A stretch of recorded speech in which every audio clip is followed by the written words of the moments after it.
Coming to you from sunny California and the Great White North. Get ready. We are breaking down the obstacles on the Armchair Ninja Podcast.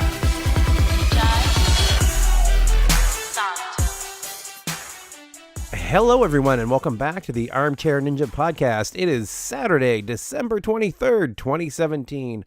My name is Rich, and joining me for this Christmas time episode of Armchair Ninja Podcast is Bijan. How you making out? I am fantastic. A very Merry Christmas, Happy Hanukkah, Happy Kwanzaa, whatever you celebrating. Happy holidays to you all. And I just finished my semester, straight A's, still 4.0 grad student. I am very happy, very relieved that that's all done with. And bro, we are kicking off pretty much the new year. Let's just assume like most of the peeps are listening to it next year. Bro, we are starting it off with Ultimate Beastmaster. So hyped. Yes, I am so glad. I gotta say right off the top, it lived up to the hype. Season 2 kicked off in a big way. I freaking loved this episode. Absolutely fantastic. I would get oh man, it's so hard to find things you can nitpick about this. They really stepped up their game. I really think David Broom and whoever else is leading the charge in creating season 2, they really, really listened to listener feedback. You could tell, and made some major improvements to this show. And I'm really excited to see what they have for more. Now, I saw online a lot of people are all worried about me, freaking out, losing my mind. I'll get into the nitpicks later, but come on, y'all. I can't hate on this. It's so good. When you have all of these major, vast improvements, nitpicking is only going to get you so far. If you're going to knock anything, especially with this episode, for me, this is such a perfect episode, and we'll get into it later with the storyline of the brothers, but man, was it good. What would it be if you have to nitpick? 9.75 out of 10? It's so good.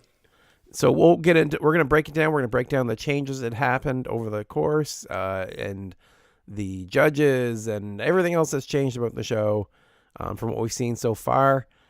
Give a rundown on the episode. And for those that haven't watched it yet, for those that are wondering what the heck we're talking about, what are you doing, guys? Come on. This is Ultimate Beastmaster on Netflix, and you need to check it out. The first season was great. Second season is looking very promising off the bat. I highly recommend. If you like Ninja, if you like obstacle course shows, this is fantastic television. Dude, it's so good. I would think, I really put it on par with American Ninja Warrior. It's right up there, guys. I know you guys, if you're a fan of this podcast, you live obstacle course shows. You live ANW. This is a fantastic compliment and really good timing, too. It's during the middle of the offseason on American Ninja Warrior, and I know a lot of people that live and breathe American Ninja Warrior really have that itch, we're going on winter break. What a perfect time to have this show. And also stay tuned at the end of this episode because we will be going for the first time into listener mail, our Ninja Mail, Beast Mail, whatever we end up calling it. We have some letters from you guys on your thoughts on the first episode, which is going to be cool. We'll review those as well. So first thing I want to talk about are the countries that came into this one. Where is Team South Korea? No! Everybody's waiting. I know you guys are waiting for me to freak out. Mild shame bell for that, but ultimately I understand they want a complete fresh start with brand new teams. It's cool that it's a complete slate of new teams, so I get it. I really, really hope Team South Korea comes back, but I understand it. Yeah, we lost some great hosts, but we seem to have some good new ones, and I feel like they've carried on the dynamic pretty well. I think it'll work out in the end. Do you want to talk about the hosts now? Because I have a lot to say. What do you want to talk about first? Sure. So, let's list the countries here. We've got America coming back, obviously. New hosts. Also. New hosts. Tiki Barber and Chris DiStefano, I think it was. Mm-hmm. Seem pretty good. I'm okay with them. I'd say they're basic. They're vanilla. They are definitely not bad. They know their stuff when they're talking, but they don't have that. Or at least on the first episode. I can't judge overall.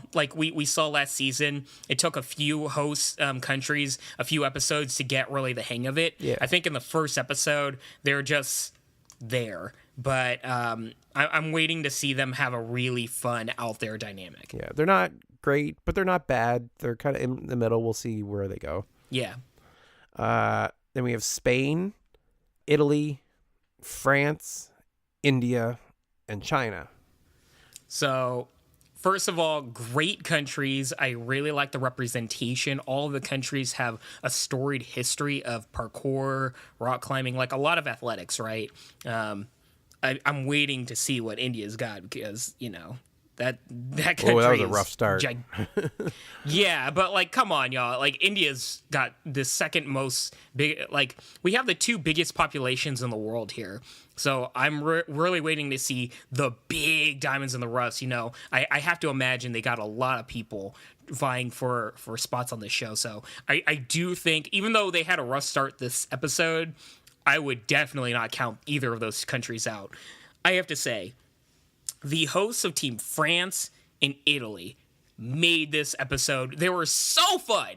I absolutely love this dynamic of them kind of having this mild feud where they're like kind of subliminally throwing shade at one another. Like, oh, here's Team France always copying Italy. Like, they don't have got all the pizza we got, like they're just talking all this mad shade. France is bringing it back. I was loving it. That is so fun. I really hope we see more of that. It's never nasty, but it's just one of those mild things that just make it so much more fun, right? Like, you got even more different dynamics of why you're rooting for one team over another and different dynamics of them like kind of messing with each other. Absolutely brilliant. I think Team China is kind of taking over the Team South Korea role of the goofy fun host. I think they were brilliant, They were really good. especially the female host. I apologize, I don't remember her name, but she was so fun. I love it. The hats, the goofiness, her over exaggerated like reactions when people fall on her team. It was just amazing. I feel like Team India just was there, the hosts. I mean, we'll see. Maybe they'll have more shine next time, but I barely forgot they're even there. And Team Spain was just all right. India had one of the best moments, and I debate on whether it was intentional or not. When the female host from India went over to console the Chinese hosts when Felix Chu fell, the American competitor. Felix Chu had fallen. I think she did it on purpose. He's from an Asian descent, so I mean, yeah, but I could also see people being like, that's getting a little racisty. Like, you're walking that fine line a little close. They walked a lot of fine lines, man. Like this whole episode, they were walking some pretty fine lines. But you know what? Who cares? Like, why? Don't even come on, guys. You got to have fun sometimes. It was never really rude or obnoxious or insulting, so I'm all fine with it. I thought it was fun and hilarious. Well, there was a very strange food dynamic to this whole episode. Like, they're all mentioning like the foods. I mean, you have some, Italian, India, China, like they were making references to the foods like left and right. The Indian countries have storied histories of food. Yeah, so the Indian competitor falls in and is like, oh, the beast is in the mood for Indian. Like, what? Like, is that okay? I'm not even sure anymore. This whole episode was very strange. That I don't even know, man. But we'll see. It's interesting because I have to remember that this is, I think everybody has to remember that this is episode 1, and that the dynamics of the show change drastically throughout the seasons because you have to have different storylines going on, and it's not only about the competitors. I think competitors make maybe 40%. I think a big portion of it is the hosts. So maybe the first episode they're getting in easy, right? Talking about food, but maybe more on they're gonna get more, like, maybe this competition between France and Italy grows, and maybe we're gonna see more dynamics of storylines between the hosts. We'll see, man. I'm cool with it. It's like the fun small talk before stuff gets real. Yeah, the hosts are a huge portion of the show, like you said. Like, it can't be understated. They really change the dynamic and make the whole show very entertaining. And I have to say, they made a vast improvement, and I love this about the show, of the fact that they went full on board, even more so, with the dynamics of the countries. Now, every time a competitor completes a stage, just a stage, their entire team, and I'm talking about the team from every single episode, comes in, cheers them on, even the hosts and everything. And it's like a win for the entire country that the whole country is boosting each other up, and it's kind of like a soccer match, right? Where it's country versus country. And even though the camaraderie is there, everybody's cheering on for each other. It's this really fun dynamic of different countries competing against one another. And I think it is brilliant. Imagine America versus the world in ANW, but even more so. I mean, I really, really thought that was just great, and I loved every second of it. Every time somebody won a stage, it was a huge, massive accomplishment for their country. Yeah, so we should mention the scoring here, because the way that it works is very similar to A&W for those that haven't seen it, but the scoring is completely different. The further they go, the more points they get. So progressing through level 1, as they call it, which is, be like stage 1, they get 5 points for not just the full obstacle this season. That seems new. I don't remember them getting like partial credit basically last year.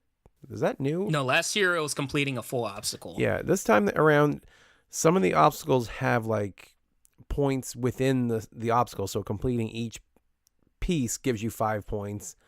And then they also have these, what they call point thrusters, where they can earn 10 points by hitting these little buzzers like halfway through. It's like an optional path. Yeah, an optional path, exactly, and a more difficult path typically. Mm-hmm. And I really think this is great. I like the fact that they modified the the point structure to the fact that it's by different parts of the stage.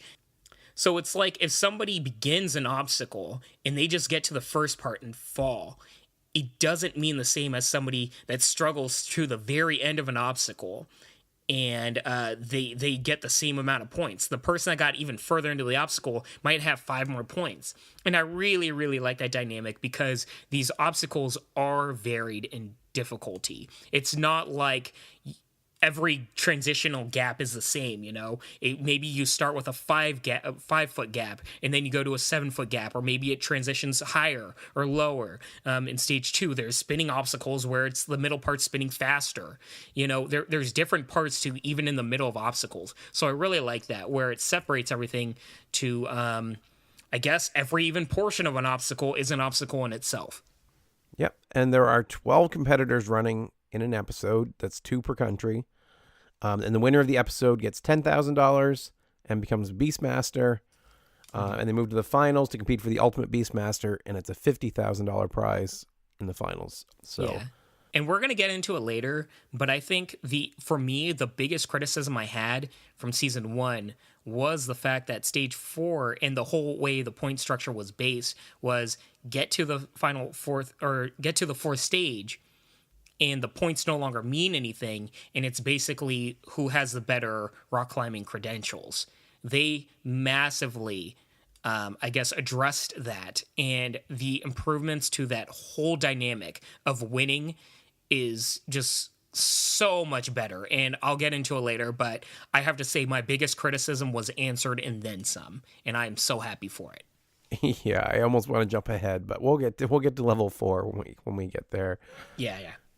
So, taking a look at the U.S. competitors, usually trying to focus on, or at least talk about them a little bit before we get into the whole episode. Could you imagine if they have a Team Canada? Oh, it'd be amazing. Like, this podcast is going to be, like, we are going to be, like, at each other's throats, bro. I can just imagine you, like, eating poutine, like, and having your stupid moose hats and whatever else. Like, like, the most stereotypical Canadian things imaginable, almost to the point where it's, like, offensive. I can just imagine you, like, having all of that, and me just having all the USA stuff, tropes, and us just going at it, bro. That'd be fun, eh? Like, we could, like, totally do that. I don't know if I would be able to withstand that accent, though. Yeah, I would love. Oh my God, I can't even begin to describe. I get nothing. All I have Sean McCall. Sean McCall is my lifeline to A&W. And I sorry, that's not true. There are a couple other competitors that I've written in that actually were born in Canada and moved south. So I do have a couple, but I need a Team Canada. I need someone with a maple leaf on their shirt on one of these shows. One day I will get it. One day. From what I've seen so far, all of you, the good Canucks, move on down south to America. Just saying. It's because you get weather, all right? You get the good weather. I'll give you that. We huddle against the border for warmth, but other than that, I guess. So the American competitors, because that's who we got. We got Jessica Hill, a single mom and acrobat from Las Vegas, and Felix Chu, full-time OCR racer, aka Ninja Warrior. Yep, pretty much. Not just Ninja Warrior, though, like, big time actor. I'm shocked they didn't talk much about that. I mean, this guy was in Enter the Dragon, Fate of the Furious. Like, this dude's in some big movies. I kind of recognized him. I was like, what's up with this guy? I looked him up, did a quick search. I'm like, yep, this guy's definitely recognizable. That said, he was in, I think, like 3 or 4 seasons of American Ninja Warrior. Not the latest seasons, because I think his acting career has flourished in the past 2 years, but this guy definitely knows his obstacles. And he's kind of hinted to it. He was kind of like, hey, I've done obstacle course races and obstacle course things. I'm like, sounds like American Ninja Warrior to me, bro. It's got to be vague.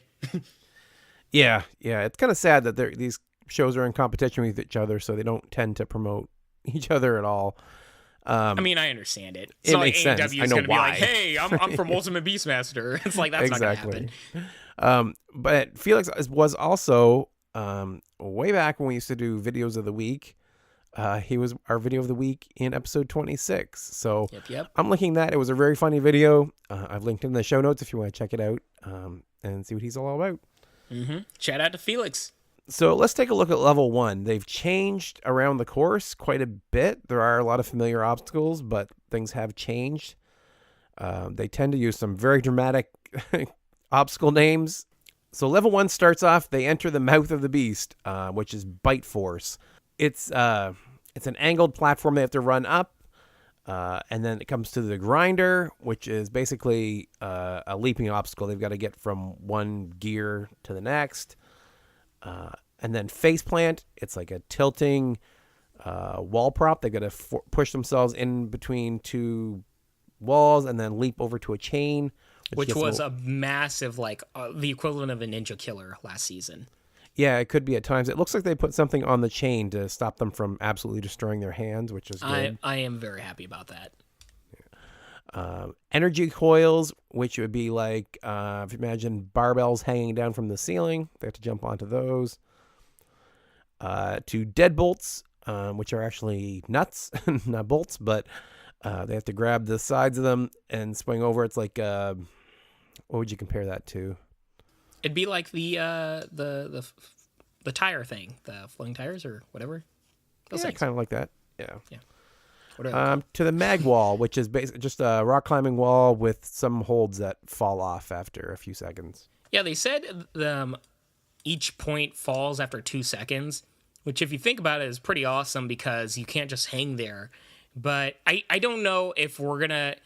a theme that I'm going to be talking about, especially in Stage 3, is I don't know if it's a level competitor on this episode that made the obstacles look too easy, but there are some obstacles that kind of feel either nerfed or it's not as hard as they make it sound because, yeah, they're falling after 2 seconds, but we didn't really see it made much of a part. I remember the mag wall being a lot harder than it looked this time. Like it seemed straight up and down where I felt like it was like inclined last season. I mean, it got a little tougher like near the more end. so, right? Yeah. It seemed like they took it down a couple pegs. Mm-hmm. I see that. Yeah. I mean, what was it? Only 3 people completed Stage 1. Spoilers, I guess, but it's like... Well, I mean, that's what we're talking about, so it's fine. Yeah. But the last year, we would typically get 1 or 2, maybe. We got 3. Yeah. It's one of those things where we have to wait and see. Yeah.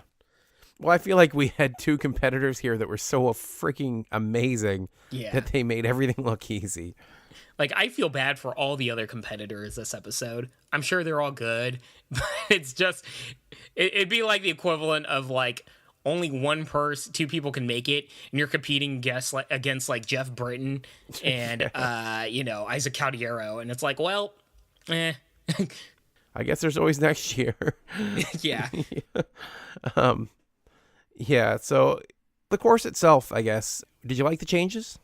I mean, there weren't a whole lot from stage one. I do like the small changes they had at the beginning, just because it kind of like I could see them being like, all right, let's get through the first two obstacles. We know they can make it. Those are more like just to tire people out from the jumping portions, because I kind of see those as a dynamic of the 1-2 punches that we see from American Ninja Warrior, where the beginning is very heavy on the legs and the leaps, right? And then you're going straight into an obstacle that's severely predicated on how far you can jump. So it kind of does that dynamic of just tiring your legs out, getting to whatever it's what the heck is it called again? The barbell things, hanging barbells.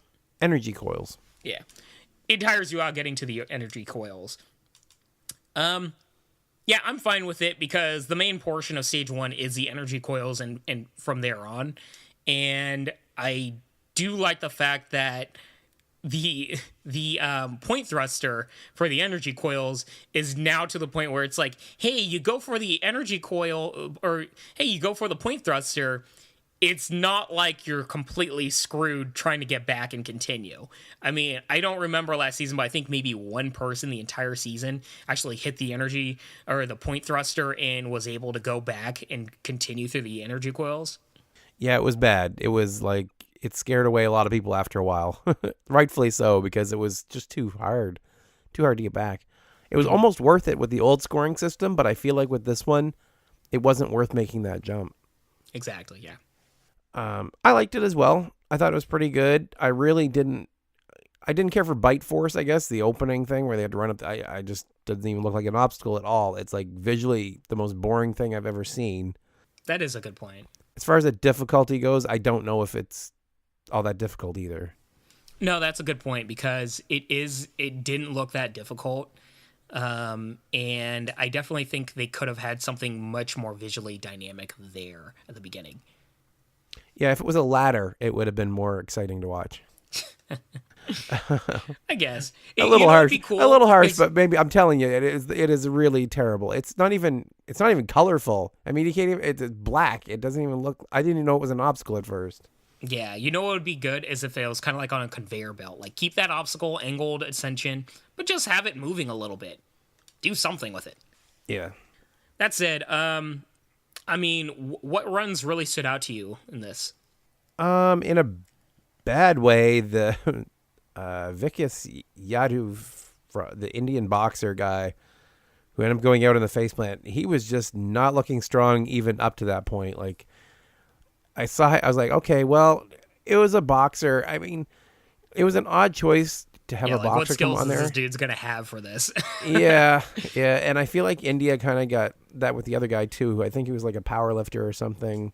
Mm-hmm. Like, I'm hoping, like you said, that I don't think it's so much a reflection on India just so much as the two competitors they had in this episode, or at least that's what my hope is. Yeah, it could have been a thing where I'm curious how they choose which competitors run, because maybe it's a thing where they knew they got some next level talent from France coming on this episode, so they kind of just threw out maybe some of their weakest competitors in the first episode. I'm really curious how the dynamics, inner workings of that works. With that said, I mean, I thought there were some very fun personalities on this episode. I really liked from China Dong Li. This guy is, I believe, a parkour athlete. You could tell he definitely knows like obstacle course like runs and competitions. He was very, very fun.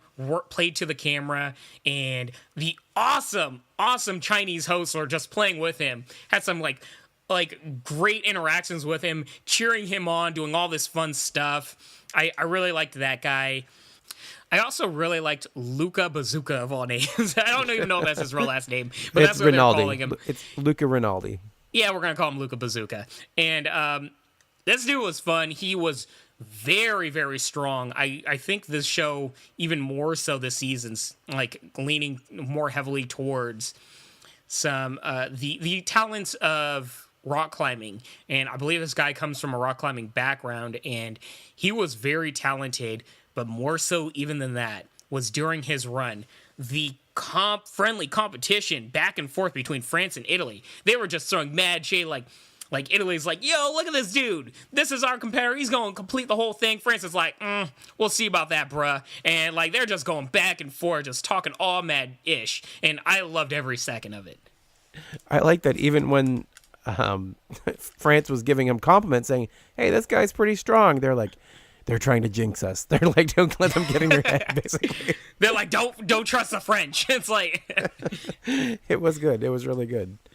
Yeah, I love it. And I also really respect the fact that they don't make this show super USA heavy. We didn't really see much of Jessica Hill, and Felix, we saw just the right amount of him. I really like the fact that they played... The stars of this episode were really amped up in that gear. I like that a lot. Yeah, they really do give the attention where it's due. Basically, these brothers that we have to talk about more. We've kind of hinted around it a bit. We're going full on in, y'all. Get ready. Mikhail Moem and Bassa Moem from France absolutely destroyed this course in this episode. Stole this episode, stole everything, stole my heart. Just like this was their story, and what these two brothers did on this show just won everything. And I really think I wouldn't be shocked if this episode was filmed halfway through the season. I really wouldn't be. And they just like, this is so perfect. We have to have it at the very beginning and hook everybody in that's on the fence about this show, because you couldn't have asked for a better open to the season. These guys were so breathtaking. Just their opening like vignette, which was once again picture perfect, just tight, to the point, no BS drama, like all that. First of all, I called, you see my notes written down. These two are making it to the end. These are the two. And I called my shot. I was like, Luca, Bazooka, and a few others might have a chance, but these two, I feel like, are making it to the end. We'll see if they did. Just saying.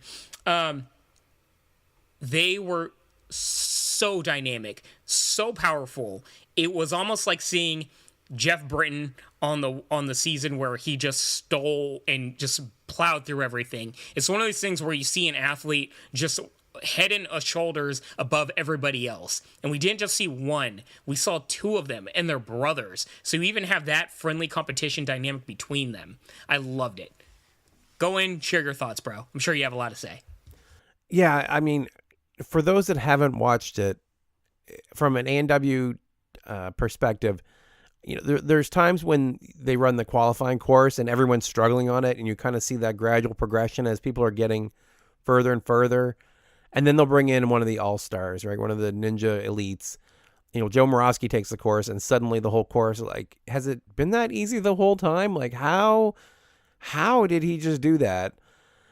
That's what this was like. It was like a whole other level. These guys made the course not look like a joke, but they didn't struggle. They were, I mean, not till they get like at the absolute end of their limits. But in level one, no issues. They completed it and just made it seem effortless. They were amazing. Absolutely freaking amazing. And not just that, they played to the camera. It's sometimes we see competitors like this. They don't have that comfort in front of the camera, or there might just be something going on with them. These guys were so charismatic, so fun, so strong, so athletic. I mean, everything about them was freaking perfect, dude. I mean, we really have not just one, but two stars on our hands. And I would kill to see them just even more, you know?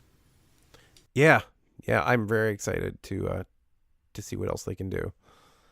I think that's it for level one. Well, just in short, both Moem brothers from France completed the course, and we saw the team, the French hosts, and all of the team. And when I say all the team, not just the two competitors, but all of the competitors from all the episodes come and cheer them on. It was really fun. It was an amazing scene. And also, Luca Bazooka was able to complete stage one. So those were the guys that carried on. But just remember, just completing stage one doesn't mean you're head and shoulders above anybody else.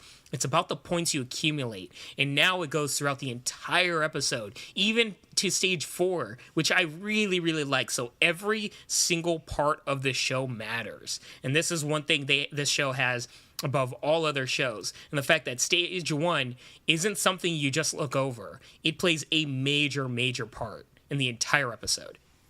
Yeah, that's a really good point, because we did have last season moments where it was to somebody's advantage to jump off the course, right? It's like to save their energy for level 4, right? Can't do that now. Nope, that is done. So we're kind of jumping ahead a little bit to level 4, but whatever. The scoring system is picture perfect on this. So all these points matter. It carries forward.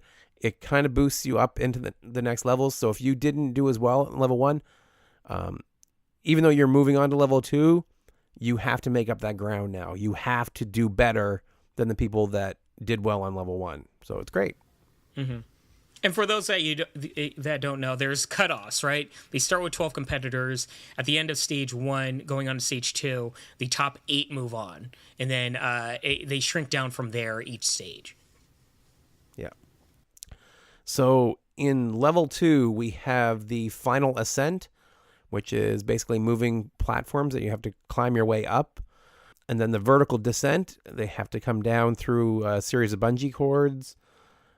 To stomach churn, which is a number of turntables, basically, they have to jump their way across. Digestive tract, which is, imagine like a playground slide, a long straight one that you have to climb up as it sinks into the water. Dreadmills, which are basically 2 treadmills suspended in the air. You have to jump from one to the next. Chain reaction, which is like a rope swing, but it's a bunch of chains. And into vertebrace, which is a series of things that look like ribs, basically, you have to jump into and jump from one to the next. I don't know what else to call that.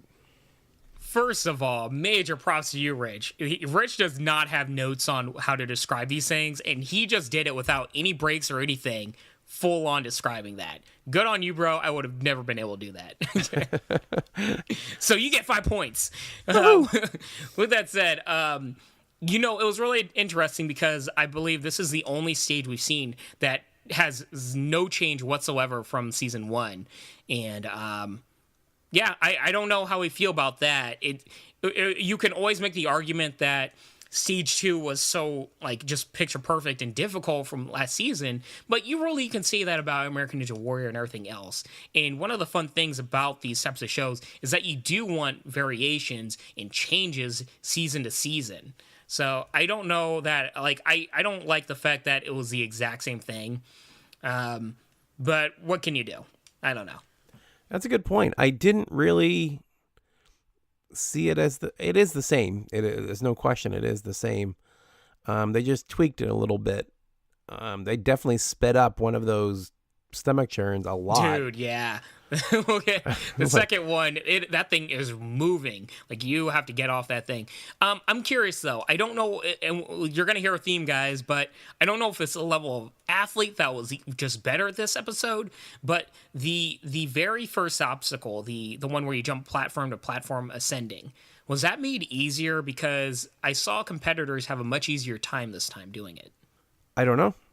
I have no idea if it was easier. It seemed to be. But I don't have any stats on whether it was actually a lower height or if there was anything that changed about it. Mm-hmm. Yeah. It's just one of those things because last season, y'all, a lot of competitors had a tough time on that. We only saw one competitor have a tough time on it this time. Yeah, we had full episodes last season where it didn't seem like an obstacle at all. Then somewhere, half the field struggled on it. So I don't know what the difference is sometimes. Mm-hmm. But in level 2, I liked the course. I was kind of cool with it being the same. It didn't really bother me. I was really interested to see how the Moem brothers would do on it, and they didn't disappoint, that's for sure. Yeah, Moem brothers did well, but, for me on this level, I wanted to see some of the other competitors try to make up that point gap because Moem brothers did complete the course. They were up above. I want to see Felix Chu, see if he can catch up to them. See if, Luca Bazooka was pretty close and hand in hand with them. I wanted to see if he would be able to surpass them because to this point, I just thought the Moem brothers were going to just pardon the pun, guys, just mow down everybody on their path to stage 4. And I want to see if anybody was going to play spoiler to them. We didn't see anybody go that much further than anybody else in this stage other than the Moen brothers, but I still held out hope that, hey, maybe somebody might play spoiler to what's already going on or what you're, I guess, expecting. The story of this particular stage for me was the stomach churn. The middle gear spun so incredibly fast, and it did the main dynamic that everybody was looking for in stage 1, which was if you don't get off these platforms, you are going to spin yourself out and get super dizzy. And I love how fast it was going. Yeah, it made it really interesting. And there was a point thruster there, too, that nobody got. I would have never gone for that. It's not worth it. There was one guy that tried, and I felt like more of them should have tried, but they know more than me, I guess. They hit it and realized they just had to get off there quickly. Yeah, I feel like when you're going that fast on a small platform, you do anything to loosen your center of gravity, that thing is just going to fling you off. Like if you point your arm just a little bit outwards when you're spinning that fast, that thing, your momentum and body weight can just swing you like fully off that thing. It's just not worth it, in my opinion. But yeah, most people didn't really get past the dreadmills. It's been a failure point through a lot of last season. It looks like it will be here as well. Getting out of that digestive tract quickly enough to jump over to the dreadmills is really tough. But getting past it, once competitors get to chain reaction, that was like a wall last season where almost everybody, I think maybe only like 3 competitors completed that obstacle. I like the fact that in the first episode we saw people complete it. It's still incredibly difficult. I don't think they changed anything from chain reaction. And I'm really curious to see if more people make it through the rib obstacle, because I like that. Not only that, though, getting past chain reaction, guys, now once you get to the ribs and the jumping platform, every single rib that you hit is 5 points. So you have a chance of, I think, getting like 20 to 30 points just in that one part. That can make a big difference. Yeah, there's a point thruster in there too. So I mean, it just keeps even 40. Yeah, it really adds up. So Boss MOM didn't quite make it. He got hung up on chain reaction and couldn't get the dismount to vertebrace. They're human. Yeah, go figure. They made one mistake. And Mikhail Boehm was able to make the transition and actually ended up beating level 2, which was very unusual last season. So it's interesting to see it happen in the first episode of this one. Yeah, and it was a big moment. I mean, everybody was cheering. I believe this was the part where all of the hosts went into the to the France hosts area, and they were all cheering him on. And I thought that was a really cool dynamic. You saw all of the hosts cheering and celebrating together. That was just so fun, so cool. And I really like the dynamic that we do have the 2 brothers. We have the younger brother who's a little bit smaller and is more skilled in bouldering. We have the older brother who's a little bit bigger, longer, and he specializes in speed climbing. So even though they come from a climbing background, they have different, areas that they're better at. They've got different body types. Like, they aren't just the same person. They're drastically different brothers. And I really like that fact. Going into stage 3, knowing that the younger brother completes stage 2, I was like, all right. So this is the better brother. We'll see if the bigger brother can do better, And we'll get into that storyline later, but it made for even more different dynamics of fun and storylines. Yeah, so in level 3, the obstacles we had were the Nobody ejector. else completed stage 2. It was blah, blah. It's what if you guys saw season 1, there's a lot of people failing at the digestive tract. That thing. Yeah. So the top 5 moved on. Felix is still around. I feel like there's 4 real competitors that you guys need to know. Felix from America, the ANW actor that we talked about, the 2 Moen brothers that are just killing it on everything, and Luca Bazooka, who's the little engine that could, that would probably win this episode if the Moen brothers didn't exist. But, he's just in the shadow, the other rock climber. Yeah, because he was solid. He was really good. He just wasn't that good. Exactly. So yeah, so level 3 was the ejector, which is a really fast moving conveyor belt, which launched them, and they had to catch something called prism strike. Imagine a steering wheel on a rail system, and you have to jump from one steering wheel over to the next while it's in motion, which looks really tough, into the sinking coil crawl, which if you saw last season, they've amped that up. It seemed like it's a lot longer this year. It's a series of, let me say, some long poles suspended between hoops, and you had to shimmy your way from one hoop to the next, and you had to get through it all before the whole thing sank in.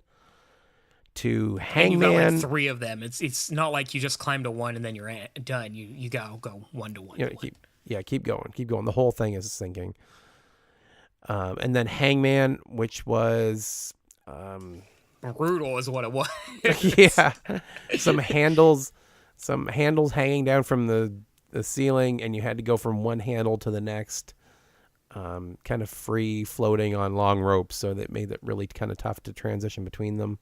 And the big thing is that once you let go from one, they pull it up so you can't go back to it, which really messes you up because you have to, it's one of those transition obstacles where you got to swing. And a lot of people, as you can imagine, go back, catch their momentum, and readjust the swing. You can't do that on this.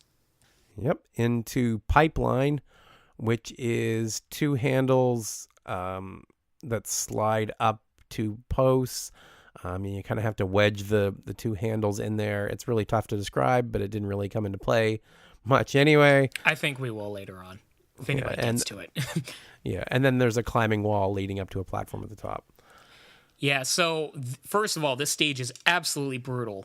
It's different from last season in the fact that last season, I really like this dynamic that there was this optional path. You can choose the easy path where it just ends with one quote-unquote simple obstacle. I mean, I don't think we saw anybody complete it. It was not easy. But you can just end it right there, or you can take 3 optional obstacles where you can lose points. And I really miss that, honestly. I really like the dynamic of people having a choice.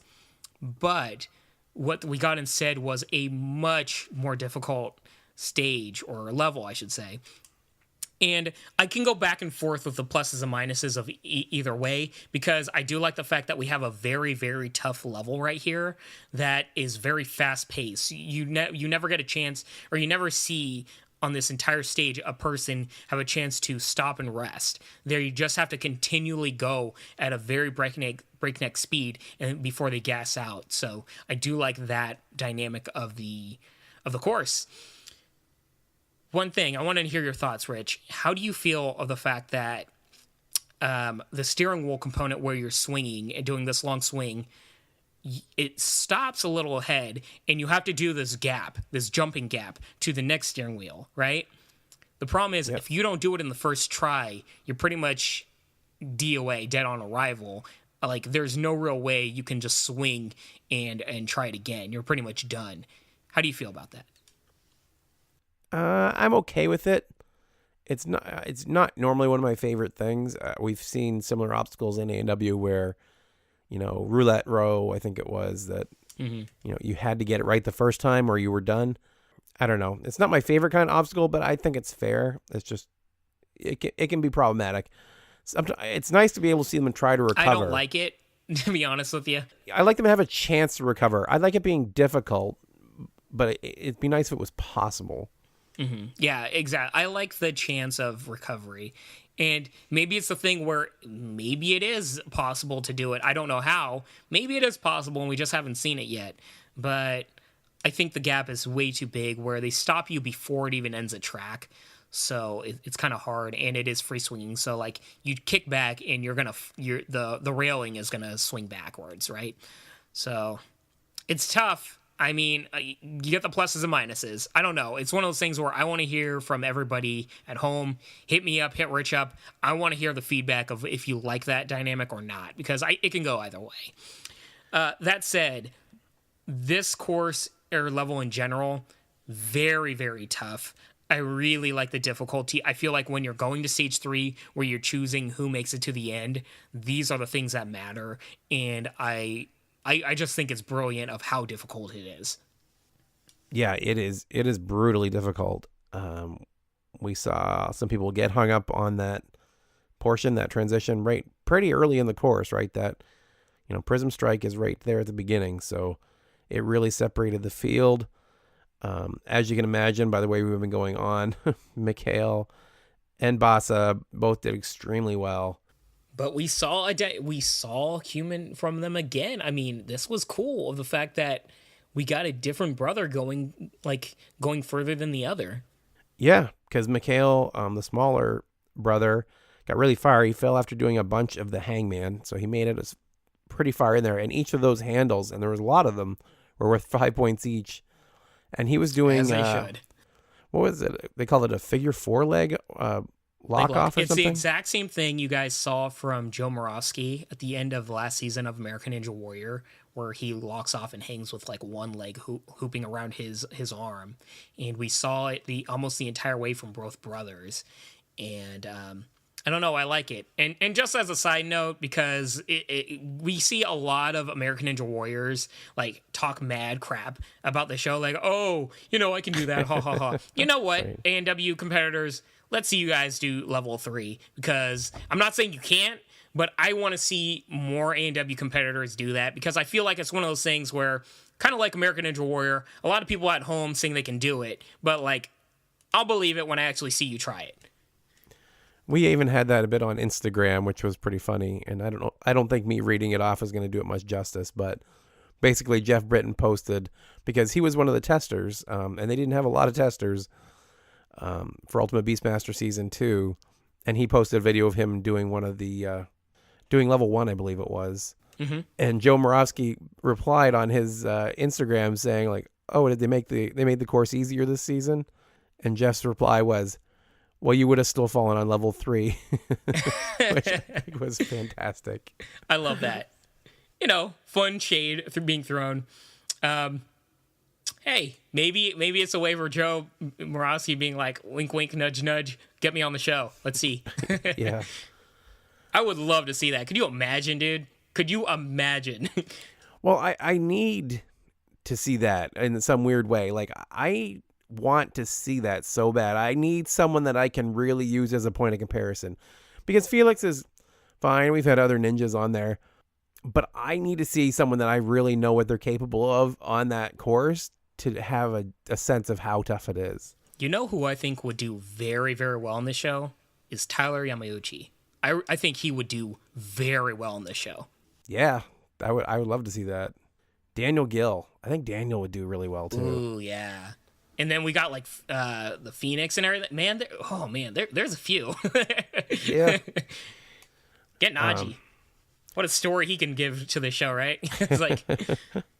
But yeah, so level 3 was great. I liked the obstacles. I liked the competitors really showed how tough it was, because even the beastly guys couldn't quite complete it. Like, they were so far ahead. He didn't even need to run. Basa did not even need to run. Yeah. To get the points to go to the final. Like, that is insane. The thing. And this is the thing where I was harping on it last season, where I was like, why even wear yourself out, right? He didn't have that option this time because the points matter in the final stage. Last season, you make it to stage 4 and the points are wiped away, clean. And then it's just basically a rock climbing competition. No longer. Stage 4 points matter. There are points there. There are point thrusters where the first one that gets the point thruster gets 10 points. I love everything about it. And I think this is going to lead to very fun races later on in the season. Not just that. Sorry, we're all getting into stage 4, y'all. Shocker. Right. Both brothers make it to stage 4. I love the fact that the course is different, but yeah, I want to go back just 1 second. I love the fact that the older brother had to go through, and not just that, he had some ground to make up because he failed on stage 2, whereas his younger brother made it the entire way. So his younger brother had a lot of points up ahead of him. He not only made it up, he completed stage 3, y'all. And I love that. He was able to get past where his younger brother failed and gutted it out. Huh? He didn't beat level 3 though. Oh, he didn't, huh?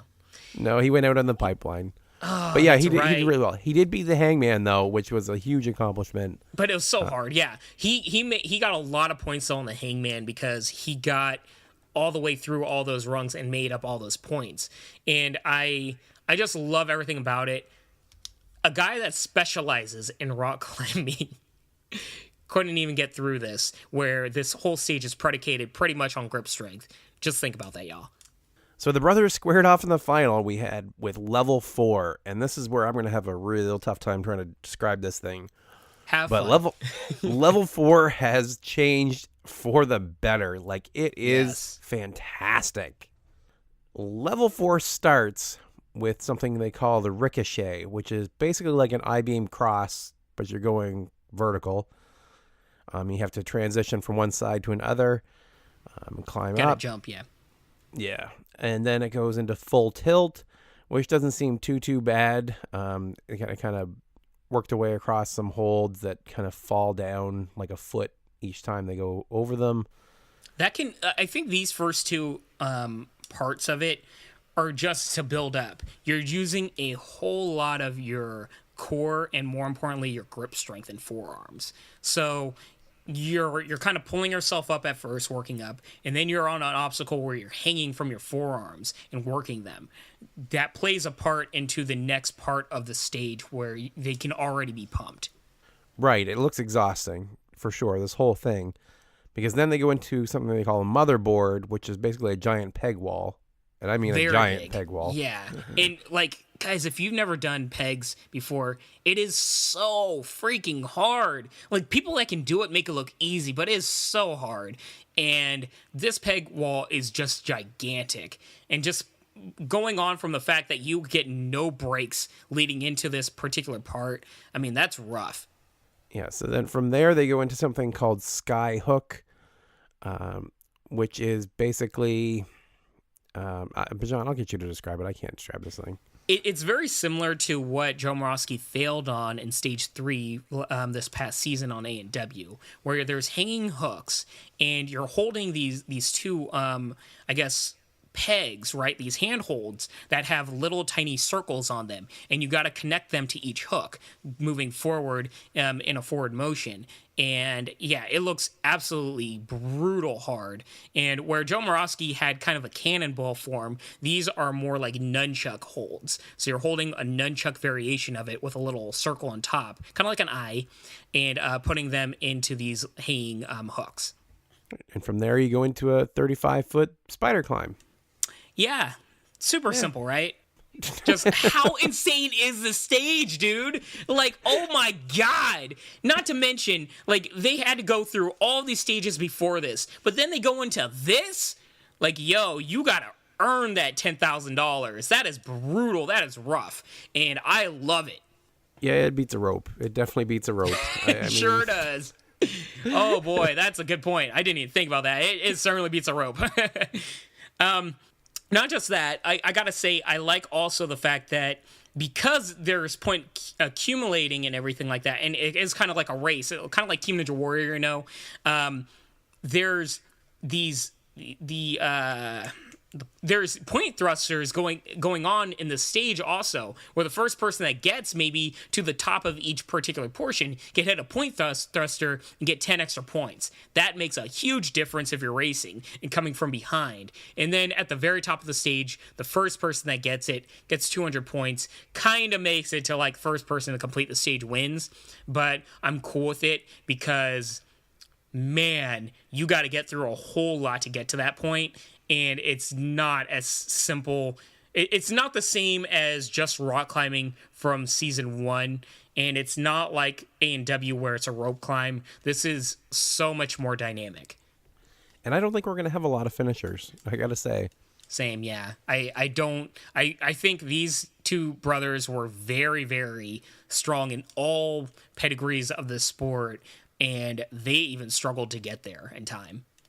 Yep. Bassa was struggling. The older brother was struggling to get up the spider climb. They were both really solid. Before we even get in there, man. Yeah. I have to talk about this vignette. It was a very short vignette, very perfectly edited, but the right time. The two brothers made it, and it was already a great story that two brothers from France made it. But boy, did they tell a very compelling story right before it that just made you root for both, honestly. The fact that they came from, they were born in France, I believe, but they have a Cameroonian, lineage. And their father basically like kidnapped them and took them back to Cameroon where they lived in horrible conditions. And they're talking about it. And yet they were able to be saved by their mother again. And just like, you guys just have to watch it. But what a breathtaking story. They were always positive throughout it. And they were talking about the dynamics of it's not about your past. It's about what you do with what you have now. And it's just such a breathtaking, refreshing story of two brothers that overcame so much adversity in their childhood and are there representing their true country and representing themselves in many ways. And it's not a situation where, you do have two brothers. They've both already made it. They both won. They're both so happy to be there, and they're pretty much rooting each other on, like, may the best man win, but we're both so privileged and happy to be here. I mean, I was just so happy going into Stage 4 already for them. Yeah, it was a great story. I definitely appreciated that. I don't know if I want to need to add anything else to that, but their father destroyed their French documentation. Like, how crazy is that to just basically isolate them to that degree? I don't know. I can't. Like, I particularly, just from everything I hear, I see their father as a monster, man. Like, how terrible a person can you be? But, it's their story to tell. I'm sure they have much more going on with that. But, man, I'm just so happy their mother were able to find a way to get them back. Yeah.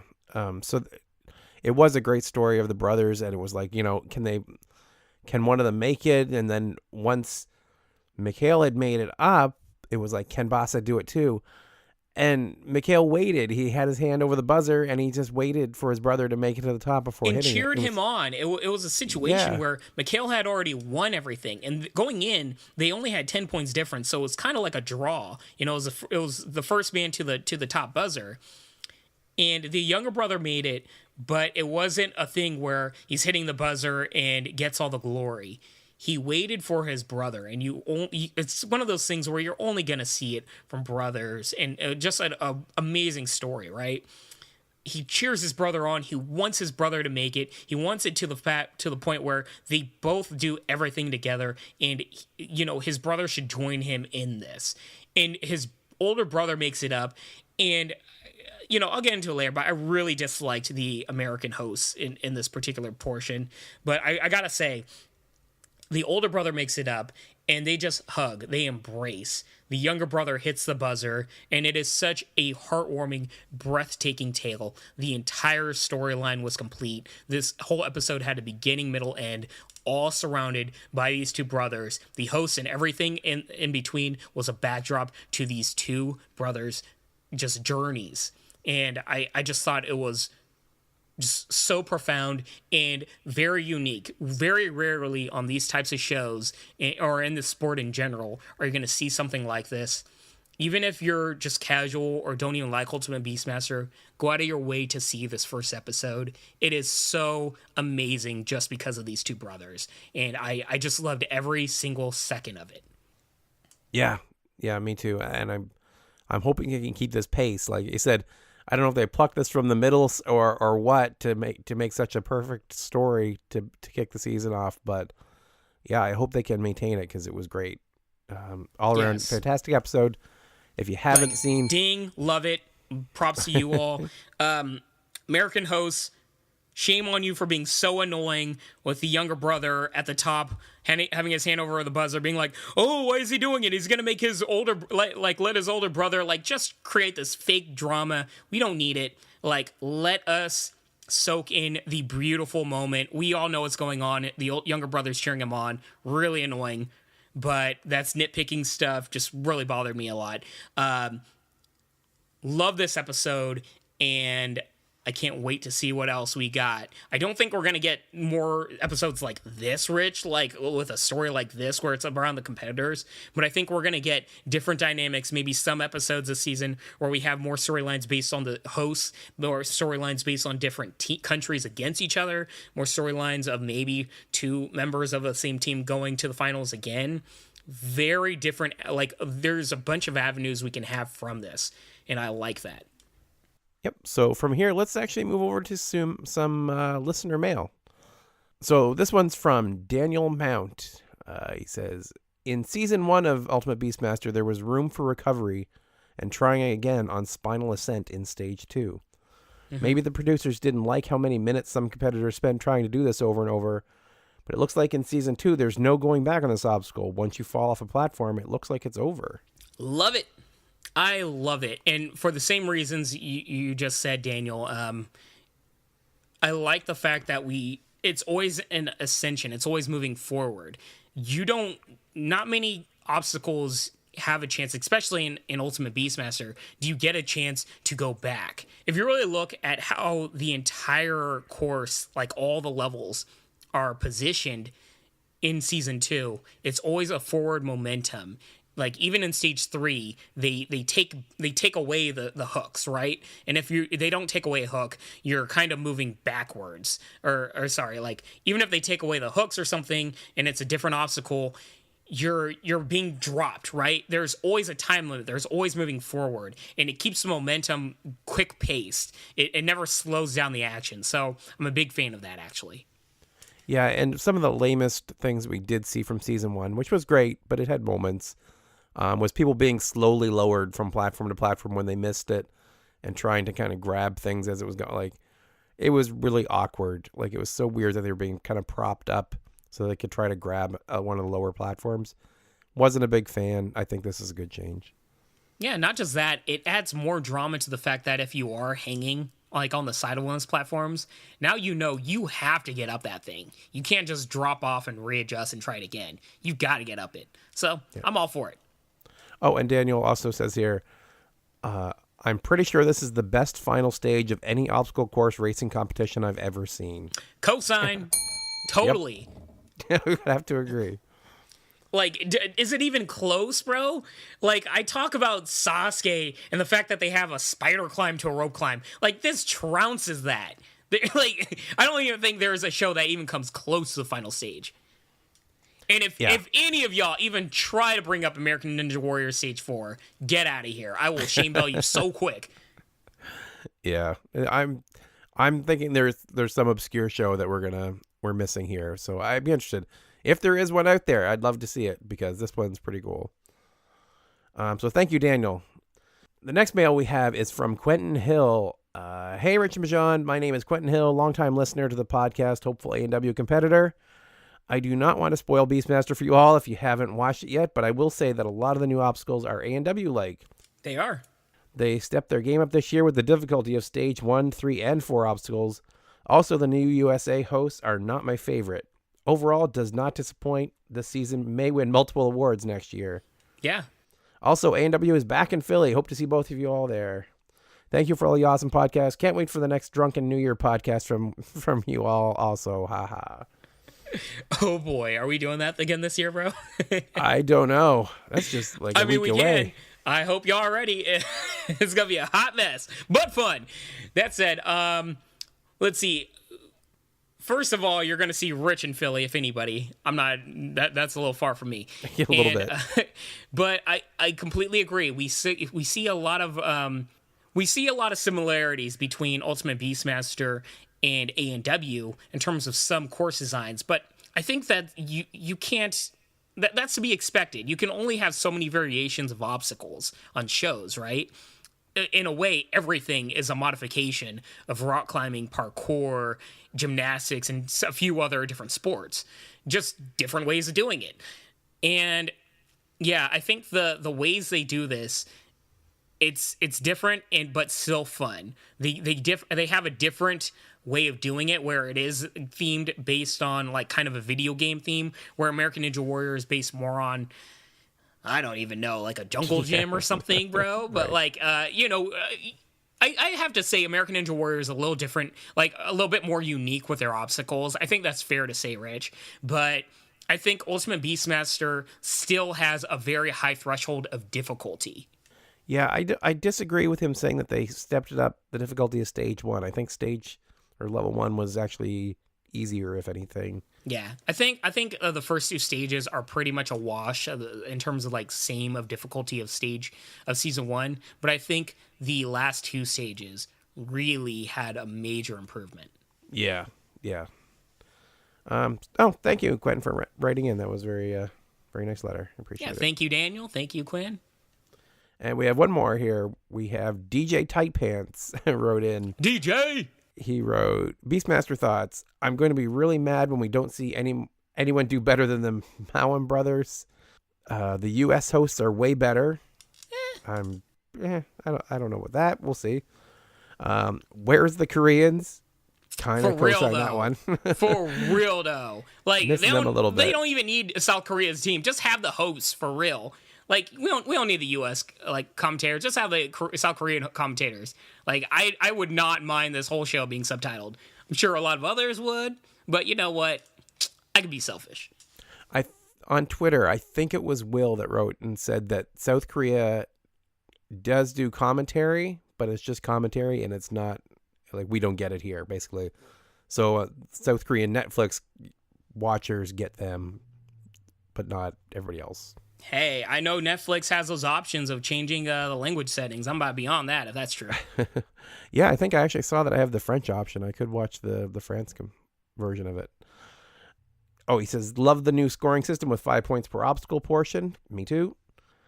Level 4 is 1,000 times better. I think it seems to be the consensus. And he says, do you remember if there was a wild card episode? That way we can see the Mowen brothers in the final. Oh, that's a good point. That is a very good point. There was a wild card episode last season, and wow. Could you imagine both Mowen brothers in the very end? That would be so awesome. Yeah, that would be very cool and very likely because they're both so crazy strong. It really wouldn't be that surprising. Yeah, that said, I mean, we're still waiting to see. This is the first episode of the season. We have a whole lot more episodes to go.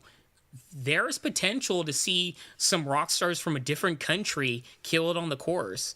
I mean, when we got to the end of season 1, the entire field of finalists were so very strong. So there's a lot of potential here for very, very strong athletes. We'll just have to wait and see.